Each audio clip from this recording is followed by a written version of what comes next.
Well मित्रों, थोड़ी सी देर में मेरा भंडा फोड़ हो जाएगा, क्योंकि जो कुछ कहा गया है हो सकता है कि उसका बहुत थोड़ा हिस्सा आपको मेरे कहे सुने में नज़र आए, पर आपने मुझे बुलाया है इसलिए आपको थोड़ी देर मुझे बर्दाश्त करना होगा। इसमें मेरी कोई गलती नहीं है। वैसे तो इन दिनों सौभाग्य से बरसों बाद युवा छात्र कुछ बहुत साहस से, कुछ दुस्साहस से बोल रहे हैं और उनकी आवाज़ और बात ध्यान से सुनी जा रही है। ऐसा पहले नहीं हुआ। बोलते तो पहले वाले भी थे, लेकिन उनके बोलने का वो असर नहीं होता था और उस पर इतना ध्यान दिया जा रहा है कि सत्ता उससे विचलित हो जाती है। तो जाहिर है कि ये आवाज़ जो युवाओं की है, इसने अपने को केंद्र में स्थापित कर लिया। उसके बावजूद अगर आप मुझ जैसे धवलकेशी को बुलाते हैं तो मुझे थोड़ा संकोच भी होता है और ये भी लगता है कि मैं किस काबिल हूँ। जब ये आवाज़ इतनी ज़ोर से सुनी ही जा रही तो मैं उसमें क्या कर सकता हूँ। पर बहरहाल मैं कुछ बुनियादी और कुछ बड़ी मोटी मोटी बातों से शुरू करना चाहता हूँ कि आखिर हम कलाओं और स्वतंत्रता की बात आज के माहौल में कर रहे हैं। वो माहौल क्या है, उसमें क्या हो रहा है। एक तो जिन चीज़ों को संदिग्ध बनाया जा रहा है, संदेह के घेरे में लाया जा रहा है, वो है अभिव्यक्ति, वैचारिक बहुलता, ज्ञान की मुक्त रचना, आस्था, खान पान, सभी को एक तरह से संदिग्ध बनाया जा रहा है या निरी भावुकता से उसे त्रस्त करने का एक देशव्यापी अभियान चल पड़ा है। दूसरी बात यह है कि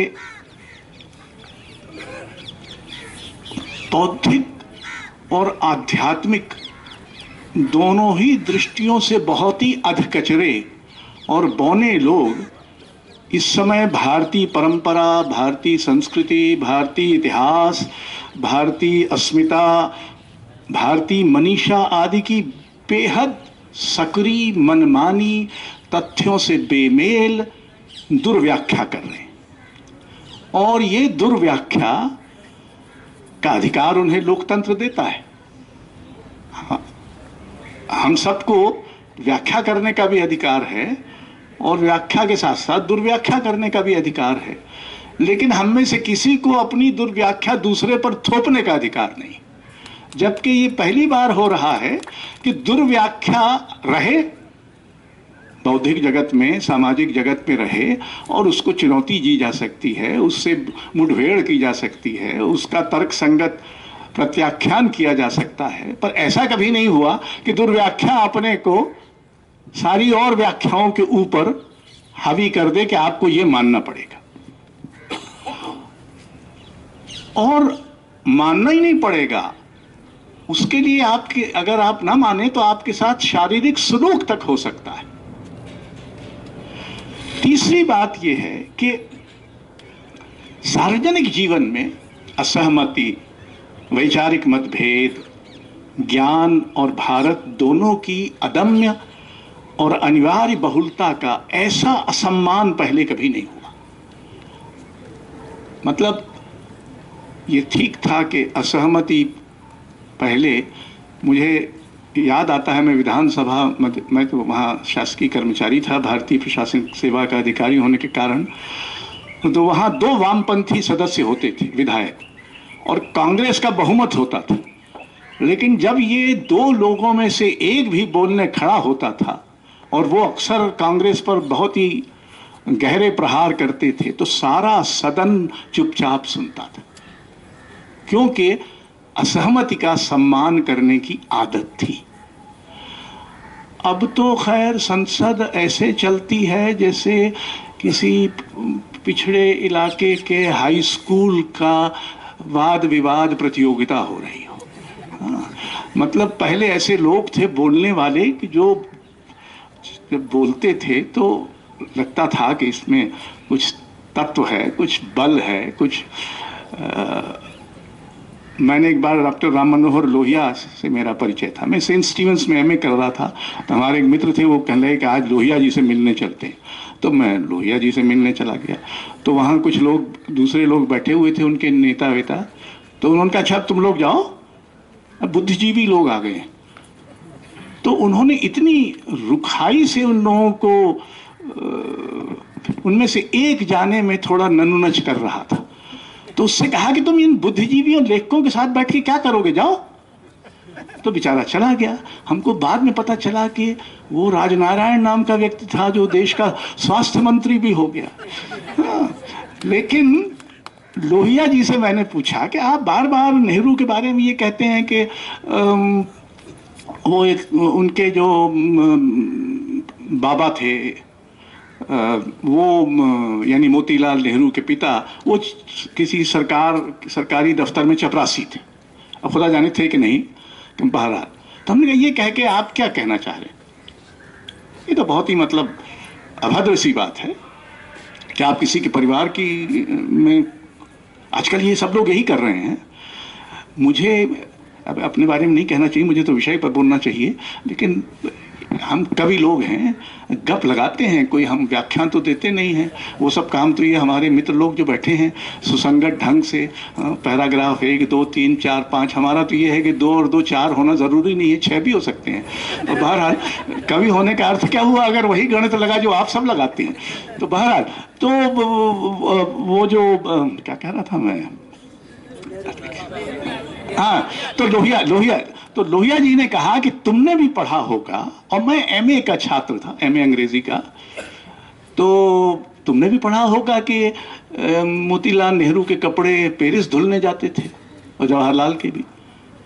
और कहने लगे हालांकि ये झूठ है, ऐसा कुछ नहीं होता था, लेकिन अब ये कहने अगर मान दो तुम्हें ये बताया जाता कि इस देश के चपरासी का बेटा प्रधानमंत्री का पोता प्रधानमंत्री है, तो उससे सोचो कि जो छोटे छोटे जगहों के लोग हैं उनका दिल कितना ऊंचा उठता। तो ये स्तर था उस समय के लोगों का सोचने का और इस तरह की बातें करने का। तो अब वो सब तो सार्वजनिक संवाद जो है वो तो बिल्कुल ही समाप्त हो गया है। मैंने कई वर्षों से टेलीविज़न देखना बंद कर दिया। अगर सारी खबर खराब ही खबर है तो मैं आज शाम क्यों बर्बाद करूं, कल सुबह अखबारों में पढ़ के रो लूंगा। हाँ, काहे को अपनी शाम बर्बाद करें। और कभी कभी मैं भी चला जाता हूं क्योंकि मुझे बुलाते हैं, और वो एक दूसरे पर खौखिया के दौड़ते हैं। मतलब हद है कि किसी को कोई बोलने नहीं देता।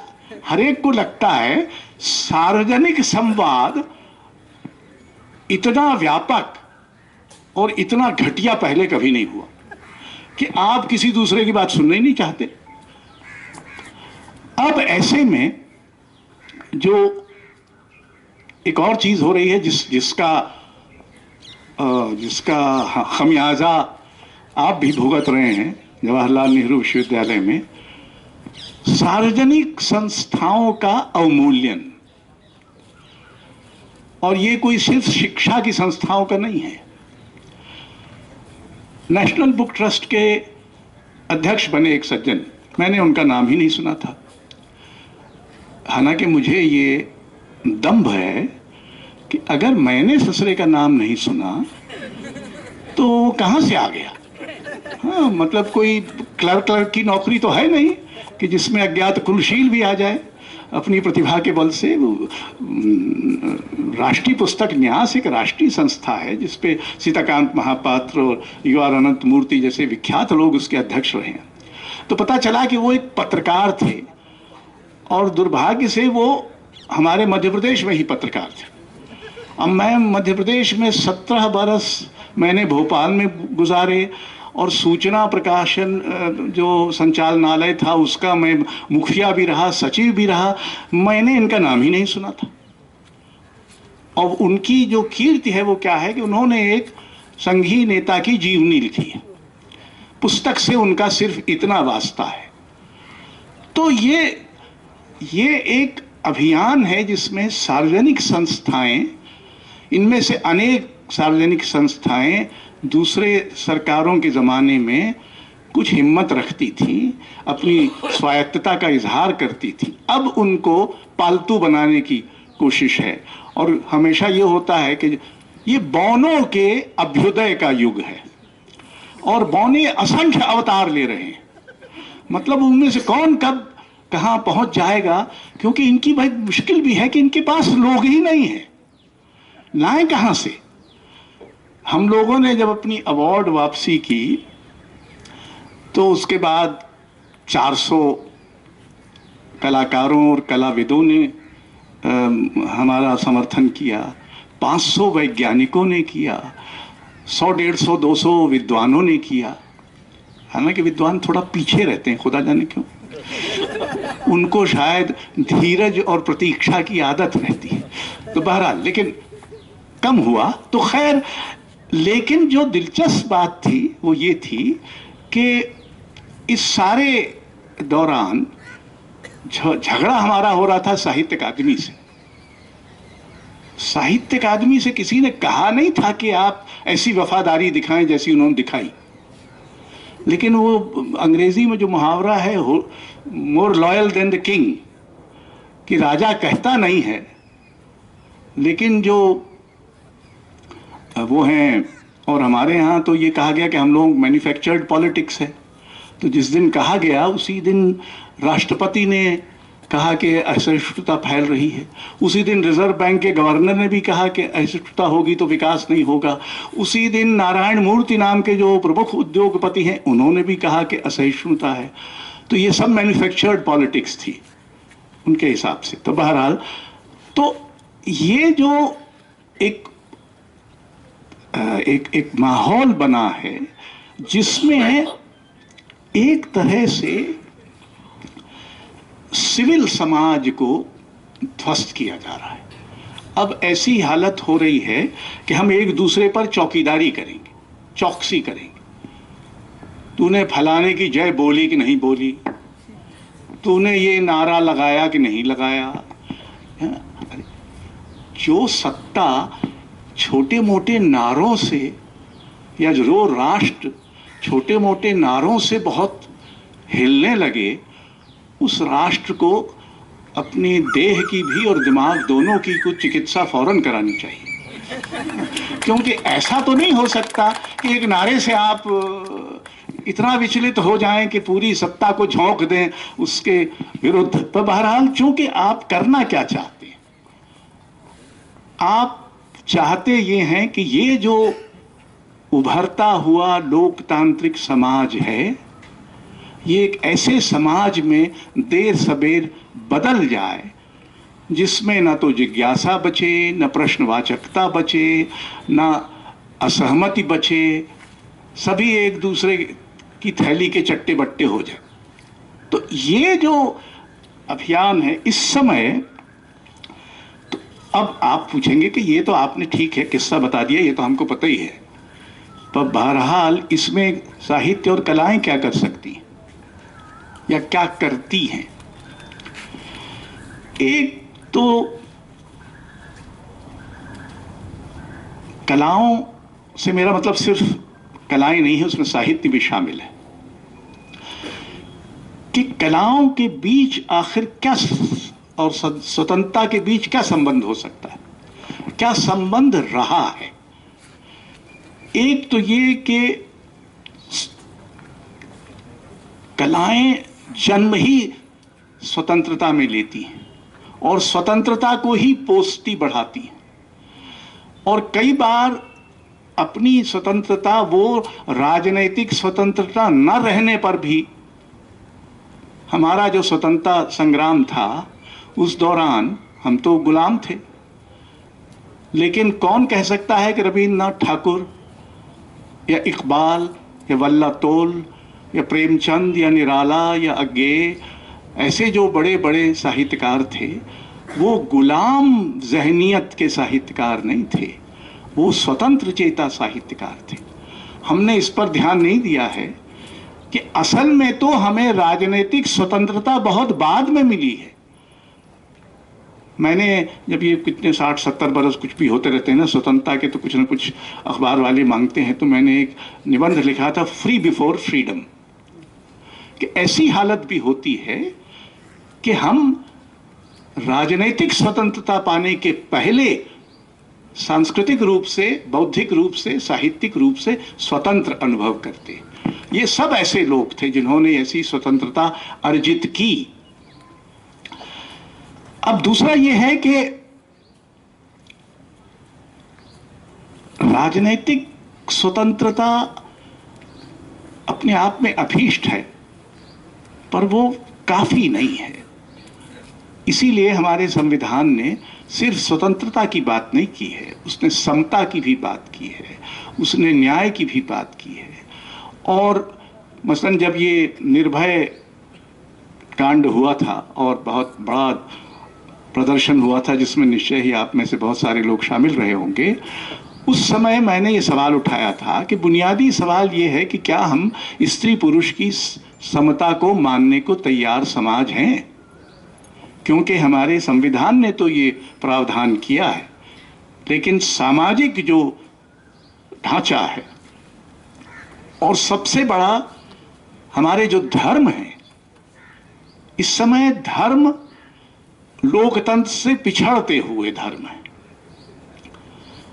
और मैंने ये कहा था कि अगर किसी को किसी धर्म में स्त्री पुरुष की समता के विरुद्ध कुछ है, तो या तो उसको संशोधन कर देना चाहिए। आखिर धर्मों में वही क्यों रहे आएगा जो 2000 पहले किसी ने कहा था। धर्म भी तो विकसित होते हैं, अगर मनुष्य के और अनुशासन विकसित होते हैं, साहित्य और कलाएं विकसित होती हैं, बदलती, तो धर्म ससुरे क्यों नहीं बदलेंगे?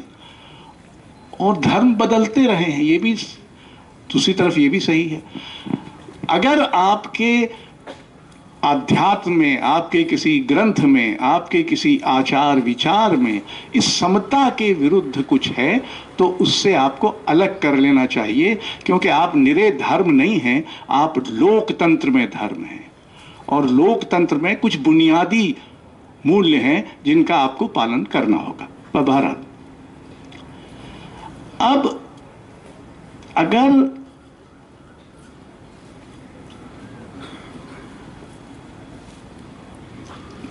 कई बार जो स्वतंत्रता का पहला स्वर है और जो पहली आवाज है, अब तो खैर माध्यम ऐसे हो गए हैं कि आप वो आवाज उठाएं और उसी दिन क्या हो जाती है, वायरल हो जाए। हाँ, और मैं आज तक नहीं समझ पाया, मेरी अंग्रेजी थोड़ी कमजोर है, कि वायरल तो एक वो कुछ वो होता है, पर खुदा जाने कैसे इट हैज गॉन वायरल। तो anyway, whatever it happens to it.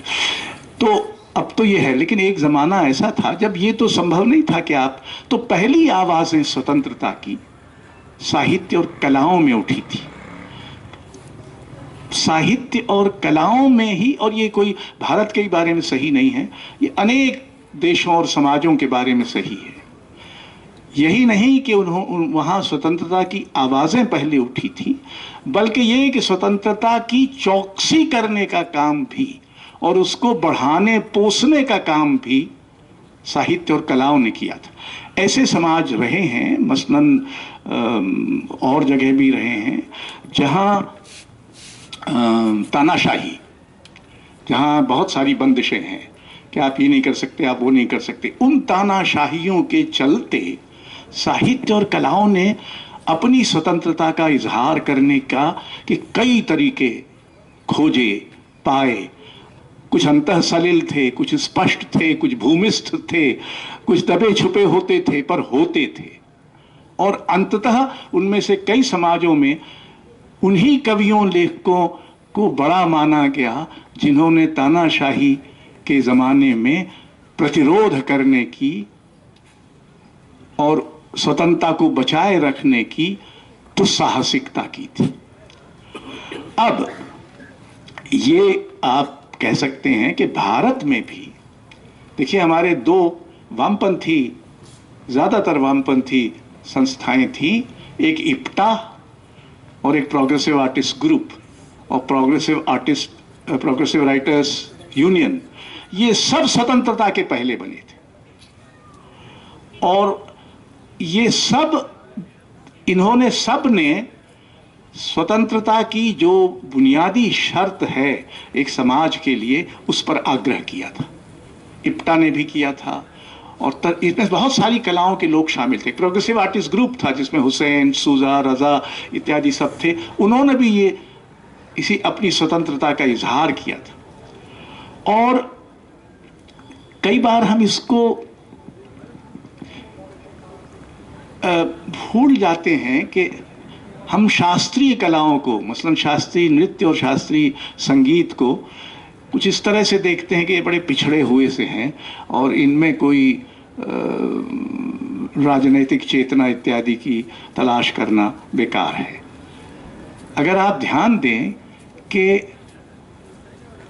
औपनिवेशिक मानसिकता का बहुत गहरा प्रभाव हमारे साहित्य और बहुत सारी कलाओं पर पड़ा, साहित्य पर पड़ा, रंगमंच पर पड़ा, ललित कलाओं पर पड़ा, पर वो शास्त्रीय संगीत और शास्त्रीय नृत्य पर नहीं पड़ा। वो अपने को वैसा ही चलाए रखे। तो ये औपनिवेशिक जहनियत का प्रतिरोध क्यों नहीं है? तो हमारे यहाँ भी कलाओं की जो भूमिका रही है वो अलग अलग किस्म की भूमिका है, वो सब एक ही तरह की भूमिका नहीं रही है। बहरहाल, अब अगर हम इस पर जाएं कि आखिर ऐसा वक्त आता है जब लगता है कि अंधेरा बढ़ रहा है, कि अंधेरा घिर रहा है, कि हम वैसे तो अभी आ गया है शायद जो अंधेरा घिर रहा है, लेकिन ज़्यादा लगता है कि अंधेरा घिर रहा है और हम कई बार ठीक से इस अंधेरे को पहचान नहीं पाते। हमारे समय में अंधेरे ने एक नई हिकमत, या रोशनी ने या चकाचौंध ने एक नई हिकमत निकाली है कि वो चकाचौंध जो है वो अंधेरे को छुपाती रहती है। अब साहित्य और कलाओं का एक काम ऐसे वक्त में उस अंधेरे की ओर बार बार आपको ले जाना है जो दरअसल इस चकाचौंध और उजाले के पीछे छुपा हुआ है, और जो सच्चाई का शायद ज़्यादा बड़ा हिस्सा है, बजाय उस चकाचौंध के जिसमें आप बहुत अपने को चकित और मुग्ध और जाने क्या क्या अनुभव करते हैं। और दूसरी बात यह है कि अगर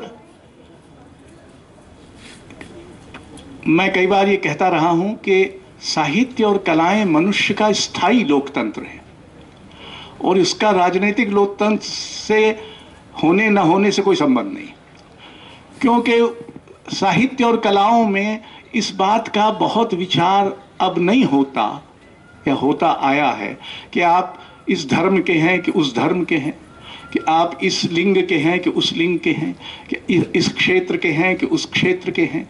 हर एक ने अपने अपने ढंग से अपनी परंपरा में इस तरह के काम किए हैं, प्रश्न उठाए हैं, और उन प्रश्नों का हमने, एक तो क्या हुआ है कि हमारी भारतीय परंपरा की समझ भी बहुत भोथरी हो गई। इसमें कुछ दोष तो उदार तबकों का भी है। उन्होंने सोचा कि भारतीय परंपरा तो बहुत ही रूढ़िवादी परंपरा है, तो उसको छोड़ो, और छोड़ने से उन्होंने हथिया ली। हमको उस परंपरा के कुछ मौलिक तत्वों की ओर ध्यान देना चाहिए, जिनमें से एक ये है कि ये बहुत ही प्रश्नवाचक परंपरा थी। ये हमेशा प्रश्न पूछती थी। वेद से लेकर 20वीं-21वीं सदी तक इस परंपरा ने प्रश्न पूछे, और उनमें से बहुत सारे प्रश्न ऐसे हैं जो विचलित करने वाले प्रश्न हैं। मैं आपको एक उदाहरण देता हूँ। नासदी सूक्त में ऋषि कहता है कि ये जो पहले तो सृष्टि की वंदना करता है, और फिर कहता है कि लेकिन जब ना अंधेरा था ना उजाला, न उपस्थिति थी न अनुपस्थिति, न था न था, हाँ, तब क्या था? तो पहले तो जो रटा रटाया उत्तर है लगभग वो देता है कि हो सकता है उसको पता हो जिसने इस सृष्टि को रचा है। फिर रुकता है और फिर कहता है हो सकता है उसको भी पता ना हो। इसी वेद की के एक व्याख्याकार थे, कौंत्य नाम के ऋषि थे। उन्होंने, उस समय वेद तो लिखे नहीं जाते थे, वो तो मौखिक परंपरा में थे, अपौरुषेय थे, इसलिए उनका लिखना वर्जित था। लेकिन उसकी व्याख्या में ये कहा जाता था कि आप इसमें कुछ बदल नहीं सकते, ये बिल्कुल जैसा है वैसे ही रहना चाहिए। तो कौंत्य ने कहा कि अगर वेद में जो कुछ कहा गया है वो किसी और तरह से नहीं कहा जा सकता, तो इसका मतलब है कि वेद निरर्थक है। अब ये तो बहुत ही, इसको अंग्रेजी में कहेंगे ब्लास्फेमी। आप ये कह रहे हैं कि वेद निरर्थक है। लेकिन एक यास्क नाम का ऋषि था, उसने एक निरुक्त नाम का ग्रंथ संकलित किया जिसमें वेद की तरह तरह की व्याख्याएं संग्रहित हैं। उसमें कौंत्य की व्याख्या को भी शामिल किया, यद्यपि वो एक अर्थ में वेद विरोधी थी। तो हम अपनी परंपरा के इस पक्ष को न भूलें कि इस परंपरा ने वेद से लेकर उपनिषदों के माध्यम से, महाकाव्यों के माध्यम से और बाकी बहुत सारे दर्शनों के माध्यम से प्रश्न पूछे। कभी हमारा ध्यान ही इस पे नहीं जाता कि भारतीय परंपरा में और भारतीय जीवन में एक वचन कुछ भी नहीं है। न तो ईश्वर, न धर्म, न भाषा, न रीति रिवाज, न आचार विचार, एक वचन कुछ भी नहीं है। भारत में तो किसी को एक वचन रहने ही नहीं दिया गया, हर एक को बहुवचन में बदल दिया। ईश्वर को पहले एक था, फिर 3, फिर 33 करोड़ देवता हो गए। तो हमारी तो जनसंख्या ही 33 करोड़ न रही होगी जब हमारी देव संख्या हमारी जनसंख्या से अधिक थी, वगैरह वगैरह। तो हमारे यहाँ इतनी भाषाएं, इस बहुलता पर आप जो ही किसी तरह की एकात्मकता लादने की कोशिश करेंगे, हमको ये पहचान सकना चाहिए कि ये भारत विरोधी है। असल भारत द्रोह तो ये है, भारत द्रोह है जब आप बहुलता से इनकार करें, ये कहें कि नहीं ये तो एक ही। हमारे मित्र अनंत मूर्ति कहते थे कि भारत में एक विचित्रता है, अगर आप विविधता या बहुलता पे जोर देंगे तो आप एकता पर पहुंच जाएंगे, और अगर आप एकता पे जोर देंगे तो आप बहुलता पर पहुंच जाएंगे। तो ये जो हमारा, मैं कई बार ये कहता रहा हूं कि we are one because we are so many. अब आप कहेंगे ये तो लॉजिकल नहीं है, लॉजिक से थोड़ी चलती दुनिया, ये सब लॉजिक से हो रहा है जो हो रहा है। और अगर इस ये लॉजिक है तो it is such a bad evil logic. तो बहरहाल फिर अगर ये सब बहुवचन है और इतनी तरह से बहुवचन है, ईश्वर, भाषा, धर्म, रीति रिवाज, कौन सा खाना भारतीय है? कोई एक खाना भारतीय नहीं है। छोले भी भारतीय हैं और डोसा भी भारतीय है और फलाना भी भारतीय है, टिकाना भी भारतीय है। कौन सा पहरावा भारतीय है? साड़ियाँ भी भारतीय हैं और सलवार कमीज भी भारतीय हैं और गरारे भी भारतीय हैं, इत्यादि इत्यादि। तो कोई क्षेत्र ही ऐसा नहीं है जिसमें आप एक वचन को मान सके। इसलिए अब हमने 2 तरह के झूठ हमारे यहां पनपते रहे। एक तो झूठ है कि सब कुछ बहुत अच्छा हो रहा है, तो चमक दमक रहा है और कोई ना कोई आंकड़ा तो ऐसा मिल ही जाता है जो जिसके आधार पर ये कहा जा सके कि हाँ ये बहुत ही। अभी तो विचारों ने खुद अपने आकलन से मुंह की खाई है। जिस विश्वविद्यालय पर उन्होंने इतना हमला किया, वही विश्वविद्यालय देश के श्रेष्ठ विश्वविद्यालयों में साबित हुआ, आप ही के मंत्रालय ने सिद्ध किया। पर जैसा मीर ने कहा है, शर्म तुमको मगर नहीं आती।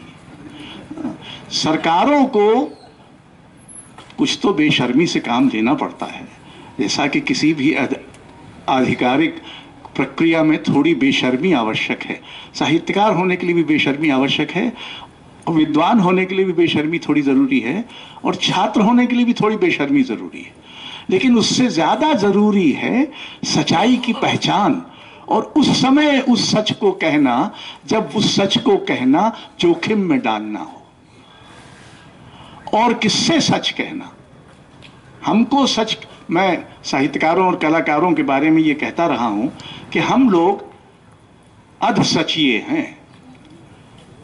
हमारे पास आधा सच होता है, वो पूरा तब होता है जब रसिक, पाठक, देखने वाले उसमें थोड़ा सा अपना सच मिलाएंगे। इसीलिए एक ही रचना की कई व्याख्याएं हो सकती हैं, क्योंकि हर एक का सच अलग अलग होगा। और ये जो विविधता है, ये जो बहुलता है, ये जो अपनी सीमा को भी स्वीकार करना है, हम सच कहते हैं कि कम से कम कहने की कोशिश करते हैं, लेकिन अपने सच पर संदेह भी करते हैं। हमको किसने सच की कोई मौरूसी हक तो हमको किसी ने नहीं दे दिया है कि सच आप ही के पास आएगा, लेकिन राजनेता या अभिनेता या शायद खिलाड़ी भी ये कभी अपने सच पर संदेह नहीं करते। मतलब मोदी जी वगैरह को तो कभी कोई संदेह व्याप्ता ही नहीं होगा।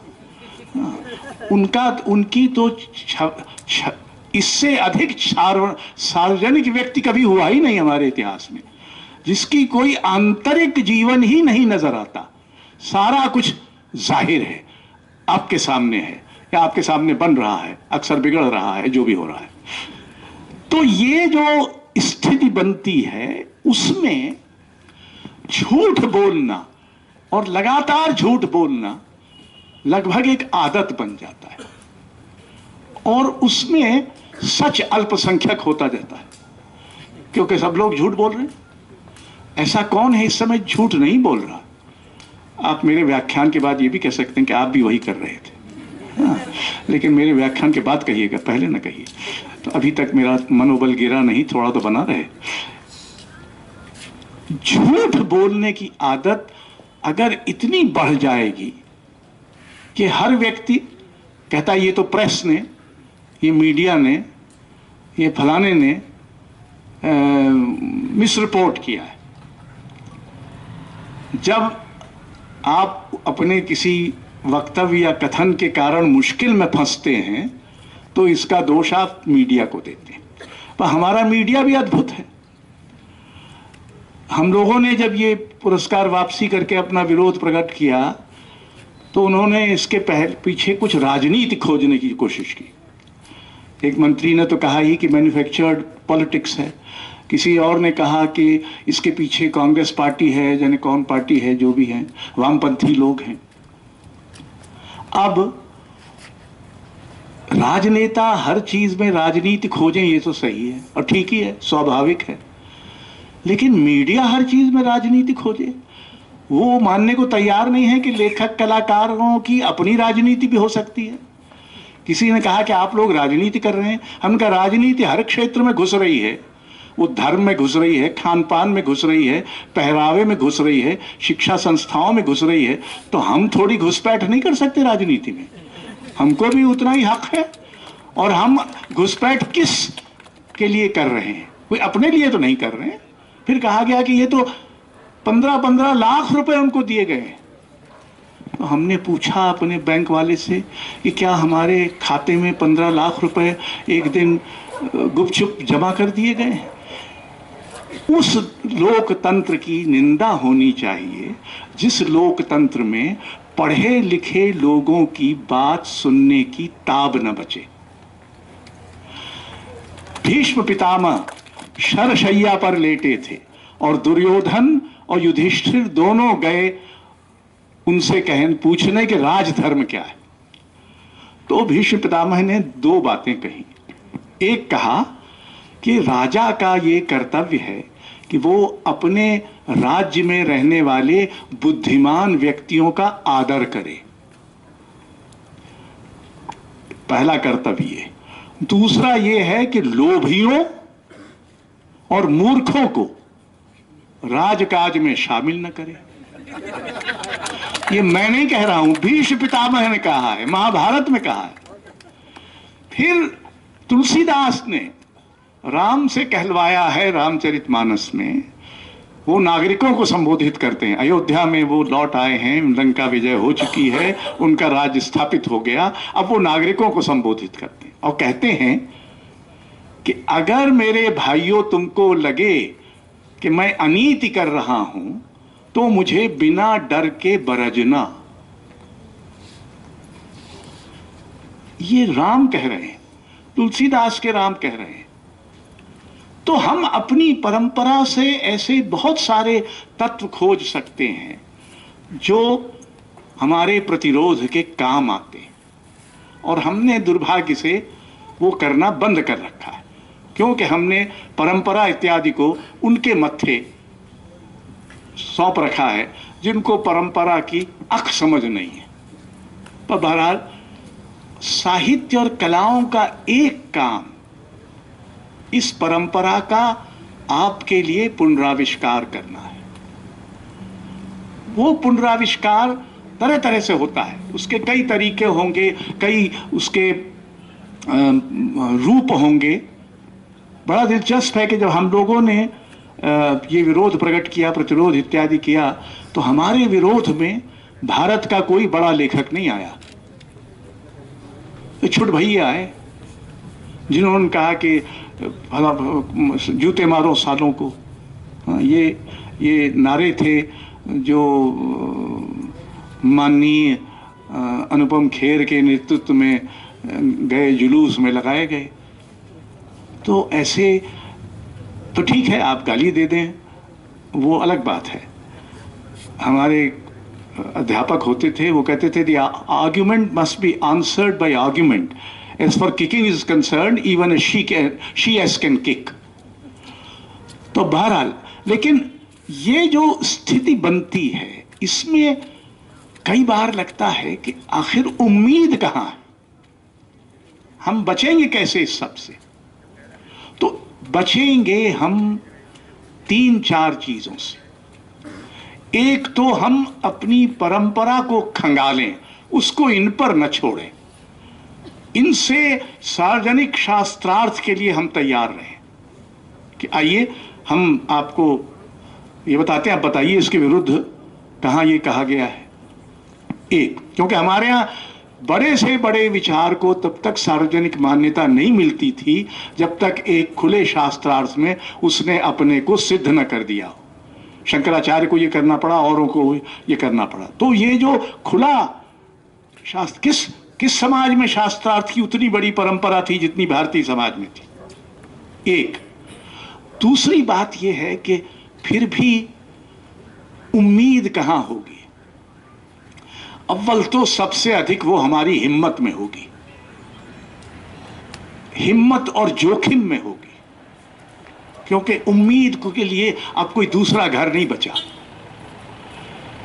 तीसरा, हमको कुछ बुनियादी मूल्यों के लिए एक बड़ा सार्वजनिक अभियान शुरू करना चाहिए जो राजनीति से स्वतंत्र लोक नीति को प्रस्तावित करे।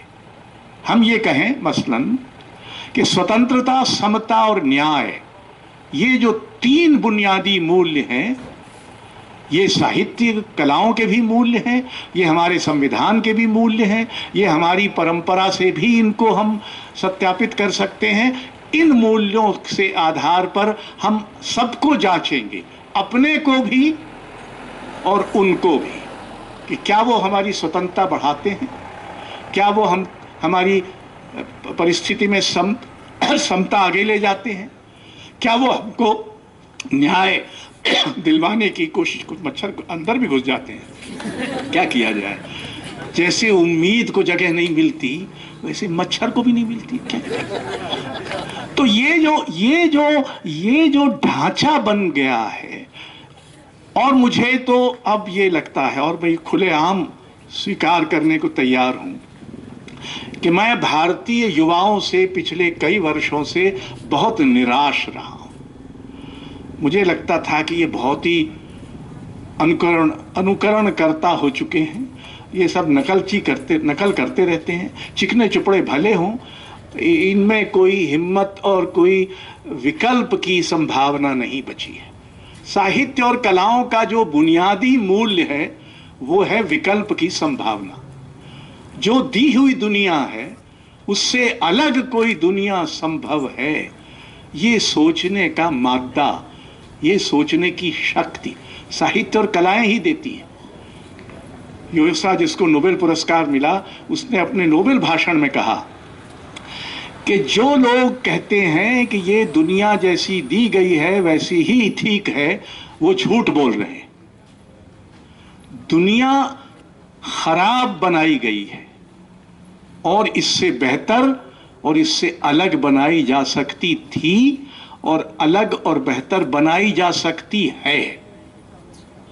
तो ये अगर विकल्प बचा रहे, अगर विकल्प की साहसिकता बची रहे और अपनी आवाज पर संदेह भी करने की ताब बची रहे कि हम ही सच, अगर वो पूरा सच नहीं बोल रहे हैं या सच पर उनकी बपौती नहीं है तो हमारी भी कैसे है, अगर ये बचा रहे तो उम्मीद बनती है। और उम्मीद इस समय मुझे दो ही जगह से नजर आती है। एक, ये जो युवा आंदोलित हुए हैं, इन युवाओं ने एक नई राह खोली है उम्मीद की। उसमें बहुत जोखिम होंगे, उसमें बहुत कांटे और दुनिया भर के कीचड़ और पत्थर और जाने क्या क्या होगा, लेकिन अगर वो किसी तरह से एक व्यापक आंदोलन बन सके, जैसा कि वो बनता दिख रहा है सौभाग्य से, अगर वो बन सके तो हम भारतीय ज्ञान की प्रश्नवाचकता, भारतीय ज्ञान की बुनियादी जिज्ञासा, इस सब का पुनर्वास कर सकेंगे और झूठ को झूठ की तरह दिखा सकेंगे। अगर सच बोलना अकेले, हम लोग अकेले पढ़ने से बहुत घबराते हैं।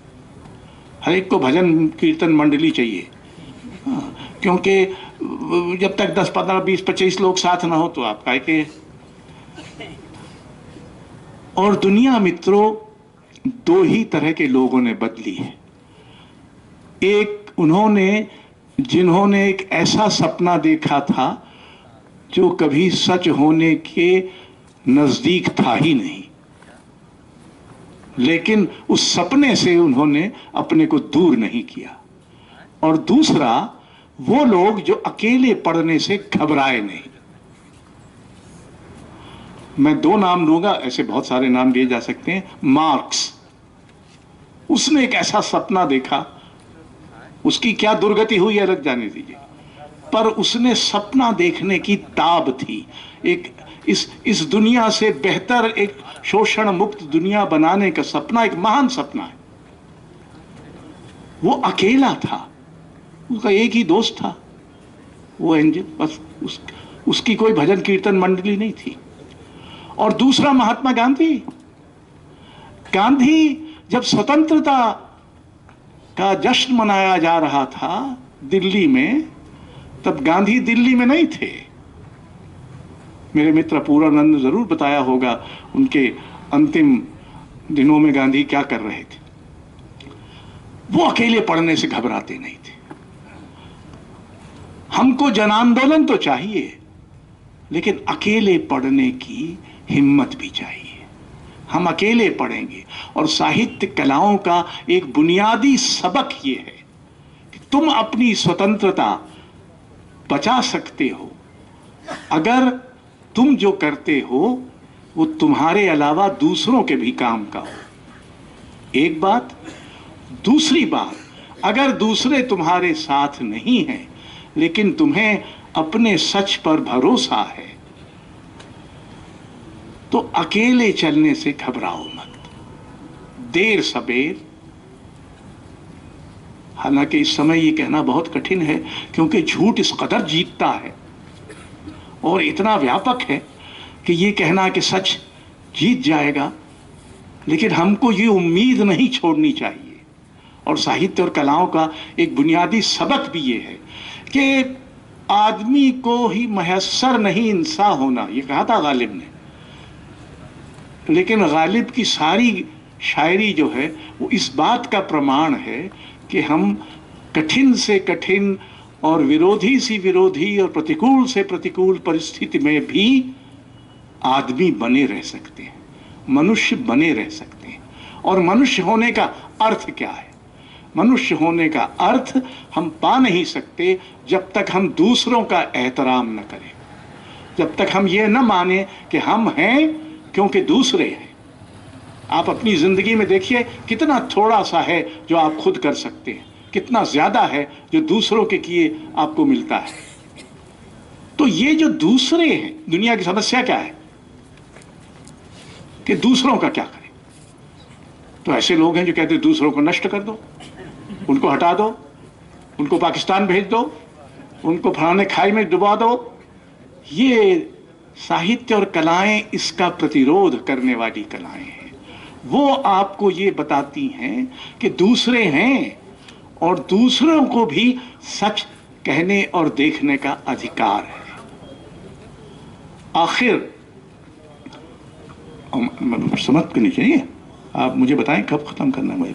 मैं बातूनी आदमी हूं और आपके चेहरे से अभी ऊब प्रकट नहीं हुई है, तो अगर आप थोड़ी सी ऊब दिखा दें तो मैं बंद कर दूं। लेकिन बहरहाल मैं ये कहना चाहता हूं कि साहित्य और कलाओं ने हमेशा दी हुई नैतिक व्यवस्था, दी हुई राजनैतिक व्यवस्था, दी हुई सामाजिक व्यवस्था, इन पर प्रश्न उठाए।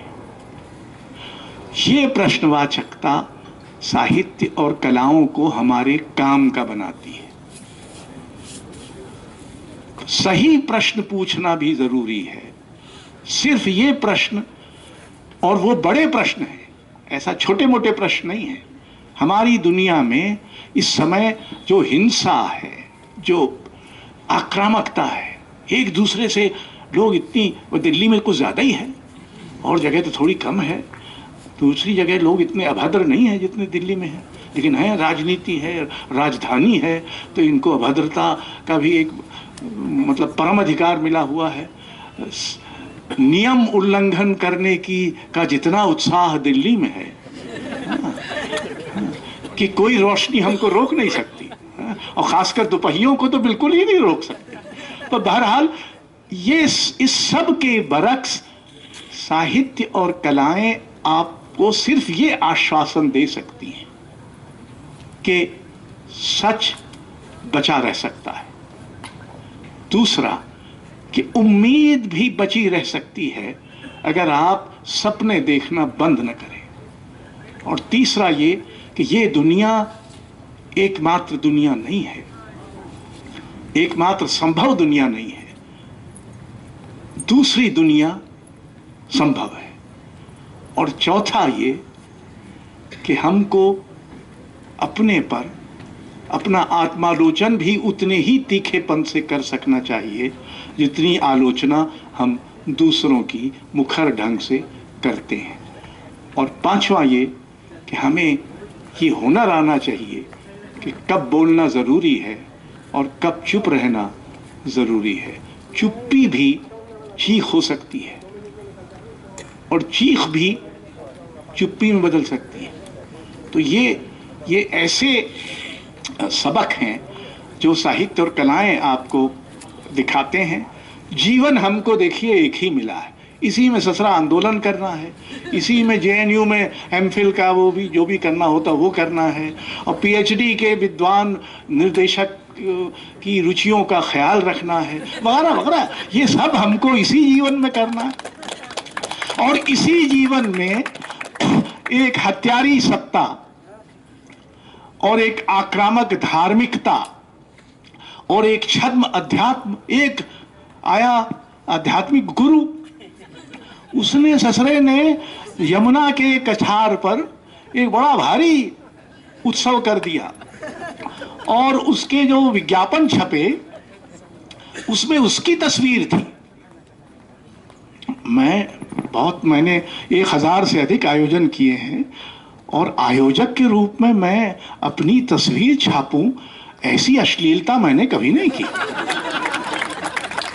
लेकिन ये अश्लील अभद्र प्रदर्शन करने वाला एक हेकड़ी का अध्यात्म प्रस्तावित कर रहा है कि ये हम तो इसको, अब मैं निकलता हूं रोज वहां से तो मैंने उसको बनते हुए भी देखा है, और अब मैं उसको धीरे धीरे, और उससे विश्व संस्कृति का कौन सी छाप पड़ी, कौन सा प्रभाव पड़ा, ये मैं नहीं जानता।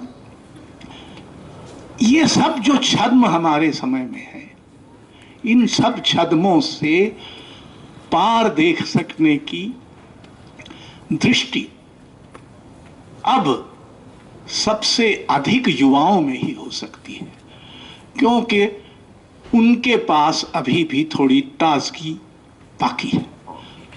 ऐसा नहीं है कि हम धवल केशियों के पास बिल्कुल ही चुक गई है, वरना आप मुझे क्यों बुलाते, पर हमारे पास वक्त कम है। पर हमने न तो उम्मीद करना छोड़ा है और न सपने देखना बंद किया है। और हम ये न भूलें कि आंखें हमें सिर्फ सच्चाई देखने के लिए नहीं, सपने देखने के लिए भी मिली हैं। धन्यवाद।